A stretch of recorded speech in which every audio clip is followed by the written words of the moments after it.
Ladies and gentlemen of the simulation, what is the laziest way to produce content? In my opinion, it's recording a bunch of video game footage and then talking bullshit political opinions that have nothing to do with the video game footage. Let's do that. Okay, so a couple of things. The Game Awards are happening, and this guy, I think his name's Jeff Keighley. He wants to copyright the phrase Game Awards so that nobody else can use it. So that when a game has the bullshit prestigious little ribbon on it that says, "Oh, I'm Game of the Year," it's like, yeah, you're given Game of the Year by a bunch of fucking suck up access media whores who don't care about video games and only want to push their bullshit political opinions, because we all know they wanted to be political reporters, but the real world chewed them up and spat them out, and so they're game reporters. Game journalists are not journalists, nor are they gamers, so what the fuck are they? Seems to me like game journalists are just a bunch of assholes who think they have a right to tell other gamers what to do, what to think, or what to play. On that subject, the first Descendant, the video game, has added jiggle physics to its female characters. Let's all say it in unison, ladies and gentlemen. Hallelujah! It should have always been like that. Okay, they should have had jiggle physics from the get-go. And you know what? Stellar Blade is coming out with 2B DLC. And for the first time in my life, I'm considering buying a PS5. Why the fuck would I buy a PS5? I can play Bloodborne on my PS4. That's all my PS4 is now. It's a dedicated Bloodborne machine. But anyways, jiggle physics. Why are people mad about jiggle physics? Can we think about this for a second? Why are we as a society mad about jiggle physics? Because women jiggle. I'm sorry, but if you have breasts and if they're of any size at all, then with the momentum of a body moving through space, those breasts will jiggle. And to an extent, butts do the same thing. So, why are people mad about this? Why the fuck are people mad? Is it because the jiggle physics are too much? Is it because they're too bouncy? I'm sorry, but some boobs are just bouncy. Who is getting mad about bouncing boobs? I want to know these people, because I want to know what the fuck is wrong with you that you think bouncing boobs is evil. Who does it hurt? Who the fuck is harmed by bouncing boobs? Look, the only person you could say that's harmed by bouncing boobs is like somebody who's not ready to know that boobs bounce. And I'm sorry, but if you're not ready to know that boobs bounce, this world has far more hardcore shit that would terrify you to your fucking core. I've seen people be sawn in half on the internet, man. I know what the fuck real horror looks like. Real horror is not people with jiggly boobs. Okay, fight against something real, you fucking stupid activist pricks. Fucking hypocrites. Fucking thinking that video games change anything? No, motherfucker. People being spirited away in the night and butchered by morning for their organs is real shit. Okay, go fight that, you fucking little hypocritical pieces of shit. Fuck's sakes. I get so fucking angry when I think about how much human energy is expended in the wasted effort of trying to prevent fun. I'm sorry, do the jiggling boobs in my game make you mad?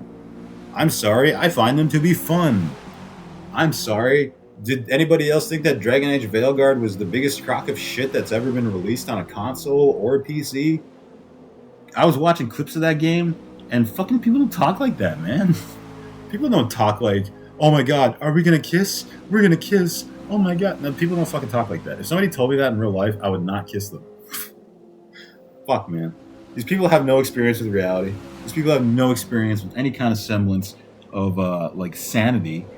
And I think that it's just a bunch of fucking waste of everybody's time. It's a bunch of waste of everybody's time to try and control what people play. Because, like, why are you trying to control what people play? Why do you want to change content so that women are ugly and that, like, there's nothing sexy about women in the games that we play these days? That's why Stellar Blade blew up, okay? Because people fucking like a hot, sexy girl being the main character that you play. And who would have fucking thought that there'd be people who like that? No, we all have to go play these broad, manly-ass bitches who basically might as well be men.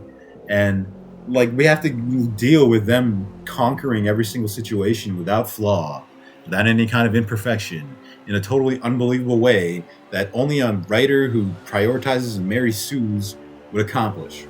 Okay? This is what I'm going to say. I think that the reason why video games fucking suck now is because they're made by the fucking rejects that we all used to make fun of in high school. Yeah, there, I said it, okay? There.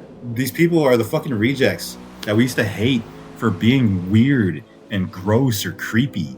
And you know what? There's a reason why we rejected those people. It's because when you give them power and control, Dragon Age Veilguard is exactly what you get. I'm so glad I was not a Dragon Age fan from any point, because I kind of saw where that series was going with Inquisition, and I was like, I'm not going to play those games. And thank God, because if I was a Dragon Age fan, I would feel fucking devastated with what they have done to that series. If I was a hardcore Dragon Age fan, for what they did to Dragon Age Veilguard, I would feel like I was betrayed by the people who supposedly came to make the game that I love. I have no hope for Mass Effect 4. Or 5, whatever you want to call it. Andromeda was Mass Effect 4, let's just say it. That game sucked too. BioWare sucks. Their design has always sucked. Mass Effect 3 was a terrible disappointment. I have no hope for Mass Effect 4. It's gonna suck, because it's gonna be written by the same fucking people who wrote Dragon Age Veilguard. Of course it's gonna suck. There's no way that game is gonna be good. It's gonna be filled with bullshit identity politics, and the writers' own egos, and their own frustration with their own existences. That's all you hear in this shit. All I fucking hear in these stupid games is, oh, my life is so hard because I'm gay. Who gives a fuck? Man, life is hard for everyone. I don't care if you're gay. You can be the gayest person who's been ever discriminated against. I don't care, man. Life is hard for everyone. And that is just the fact. The fact is, nobody gets through this thing without some scars, okay? We've all seen some fucked up shit. We've all had some horrible things happen to us. And nobody needs our escapist entertainment to bring us back to that shit and remind us that the world is filled with people who don't care about anything other than gratifying their own egos. That's all I really have to say, ladies and gentlemen. Thank you for joining me. I just wanted to rant for a little while I could yell and scream my lungs out about how much I just fucking hate what's happening to video games. Good lord. I've been playing Forza just because this game has nothing to do with anything. It's just cars. You don't even see the driver. You can pick a male or female driver, but you don't ever see them. They could be anybody under that helmet. And god damn it, maybe that's the way it should be. Maybe it should be. We don't need to identify with people because they look like us. Maybe we need to identify with people because their experience speaks to us. Okay? You don't have to look like me or want to fuck the same people I want to fuck in order for me to accomplish the feeling of empathy and compassion. Those are not necessary to these people, and that's why they have none, and that's why these games suck, because they suck as people. Thank you, ladies and gentlemen. Good night. I love you all.